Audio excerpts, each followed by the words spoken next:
Is Etsy still a good place to sell handmade products?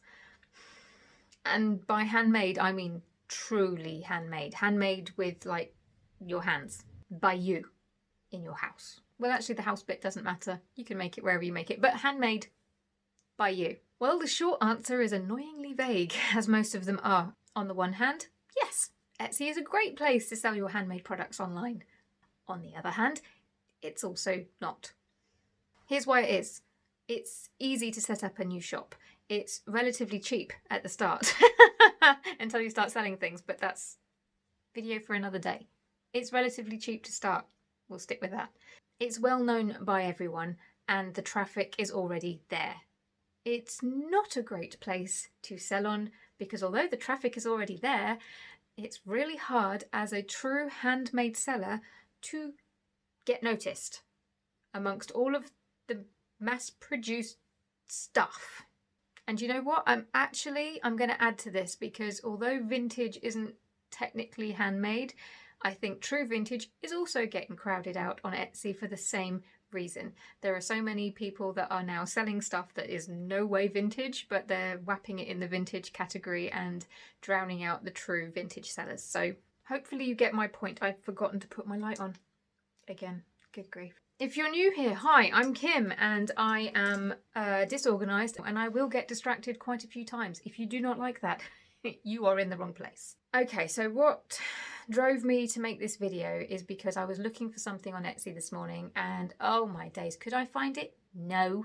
It was just constant mass-produced stuff. And in the end, something did help me weed out the genuine handmade items for the most part, and I'll get to that in a minute, but I realized that for true handmade items, Etsy, the terrain has changed probably permanently.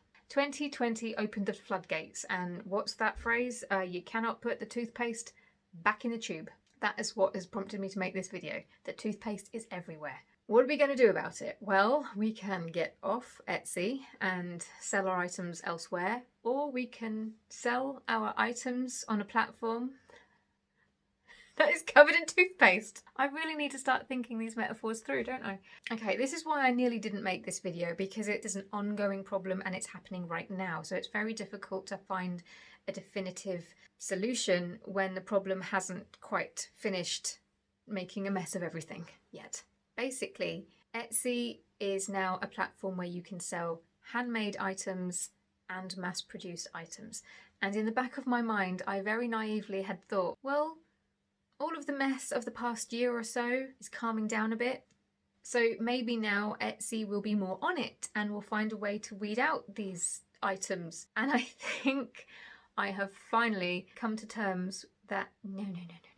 I feel like this is going to be the state of Etsy for the foreseeable future. I will be extremely surprised now if Etsy come in and just tidy up. I genuinely believe it is a toothpaste and tube scenario and it's just, there's no going back. Which means that as handmade Etsy sellers, not only is it now going to be more difficult than ever to be seen and to stand out amongst the bigger businesses on Etsy, the ones that can make things at a lower cost and churn them out quickly. If we're going to stay on the platform, we now need to evolve and change how we do things. And that's going to be interesting because so far, all of the videos I've made on this channel have been focusing on, well, I've called them cogs before in the Etsy machine, and all of those things are still relevant, but because we haven't got enough to do, we now have to take it to the next level. We now have to find some really creative tricks to try and get ourselves noticed, I guess. I hate the word tricks because I don't think there are any easy tricks, but we do have to get creative now because we are up against all of it. So while I don't know exactly what that means for us as smaller handmade sellers, I do think there are a few things that we can do in this messy transition stage, and I'm going to list them here for you. Okay, so number one, if you haven't done it already, is diversify. Think about other places that you can sell. Mailing lists, but I'm serious, mailing lists is going to be one of those tools that you could use, and you know my thoughts on that. I won't go through it again. Social media.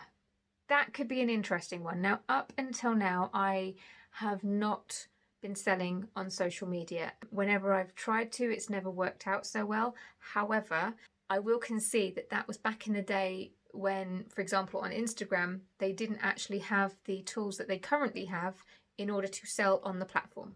But now they have their own tools, and I'm not on Facebook, so I can't comment on that, but I'm guessing that Facebook do as well. They're the same business after all, aren't they? What are they, Meta?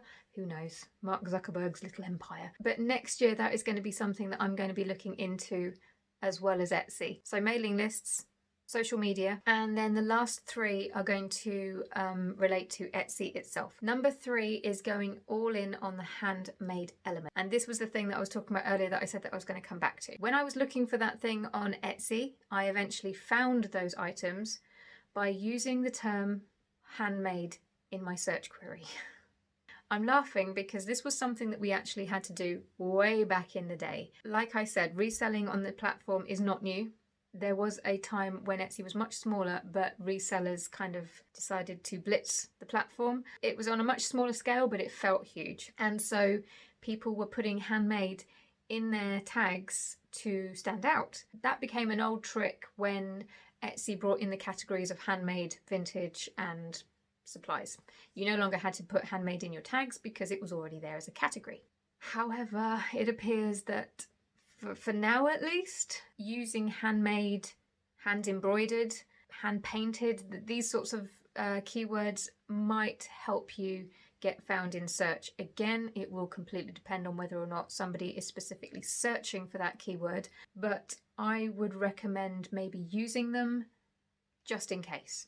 I like buying handmade items, and when I'm going onto Etsy now, I am starting to see that I need to put in hand something in order to find those items, because otherwise all I'm being shown is mass produced stuff. Etsy, take note please. So think about using those keywords and tags and phrases and doodads. The 4th tip is to drill down on the personal touches.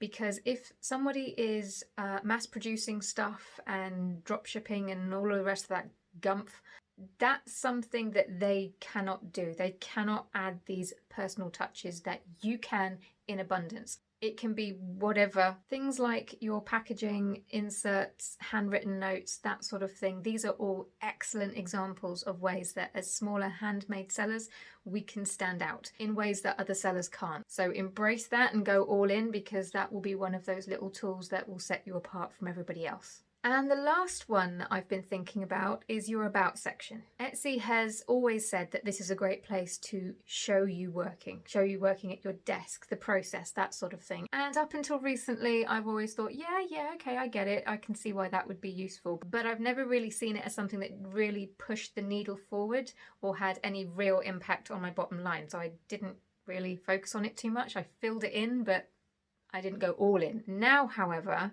this is your chance to prove to a possible buyer that you are genuinely handmade, because there are a lot of people now who are getting a little bit suspicious of Etsy sellers because they're buying what they think is a handmade product and they're not. They're getting some drop shipped, mass produced thing. So if you make something, show yourself making it. Show your desk. Show it. Show the mess. It's very, very easy to fake. You could be in a factory, for example, and you could just go to the office area, move some stuff and just take like a flat laid type of a picture. You have to go a step further than that. You have to be able to include things in that show the customer that there is no way that you could just quickly fake this. And what better way to do that than to show them your messy, mundane, everyday stuff. I don't know why I put everyday in bunny ears.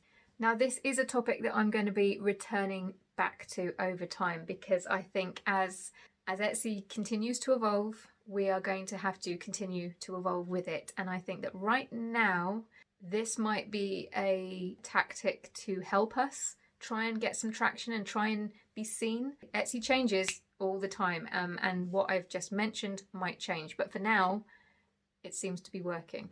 Before you go, I can see you, stop it. If you like this video, I don't know where I'm pointing, could you give it a thumbs up please? That would be awesome, because it helps me get the video out to people.